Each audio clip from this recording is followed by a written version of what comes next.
पुढच्या बातमीकडे वळूया तर टोरेस फसवणूक प्रकरणामध्ये ईडीची एंट्री झालेली आहे। ईडीकडून मनी लॉन्ड्रिंगची चौकशी सुरू आहे। फसवणूक केलेला निधी कसा हस्तांतरित केला याची ईडीकडून तपासणी सुरू झाली आहे। निवृत्ती बाबर आमचे प्रतिनिधी या संदर्भातली अधिक माहिती देतील। निवृत्ती।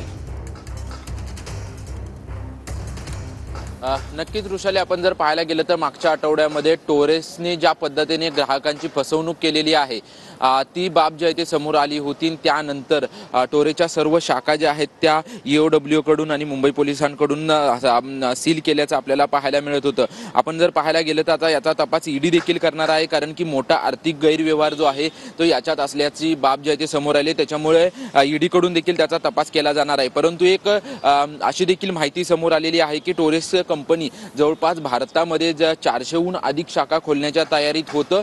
त्यामुळे किती मोठी आर्थिक फसवणूक जी आहे ती ग्राहकांची झाली असती त्याची दाहकता किती मोठी असते हे आपल्याला कळतंय, कारण की 6 शाखा ज्या आहेत त्या मुंबई आणि आजूबाजूच्या परिसरामध्ये होत्या। जवळपास 1.25 लाख मुंबईकरांची फसवणूक जी आहे ती ही झालेली आहे। जवळपास 1,000 ते 1,000 कोटींची फसवणूक जी आहे ती झाल्याचं आपल्याला पाहायला मिळते। जवळपास 400 शाखा जर संपूर्ण देशभरामध्ये खोलल्या असतात तर किती मोठी फसवणूक झाली असती। त्याच्यामुळे कुठेतरी वेळीच आळा जो आहे तो या टोरेस कंपनीला घातल्याचं आपल्याला चित्र पाहायला मिळतंय। काल ज्या पद्धतीने जी सुनावणी पार पडली त्या सुनावणीमध्ये या कंपनीचे सीए अभिषेक गुप्तांच्या वकिलांनी हा खरं तर दावा केलेला आहे की टोरेस कंपनी जी आहे ती देशभरामध्ये 400 शाखा ज्या आहेत त्या उघडण्याच्या तयारीत होतं। आणि जे सीए अभिषेक गुप्तांच्या वकिलांनी त्यांच्याकडे कोर्टाकडे जे आहे ते संरक्षणाची देखील मागणी केलेली आहे, कारण की त्यांच्या जीवाला धोका निर्माण होऊ शकतो यासाठी संरक्षण मागितलेलं आहे। परंतु संपूर्ण देशभरात धन्यवाद निवृत्ती दिलेल्या सविस्तर माहितीसाठी।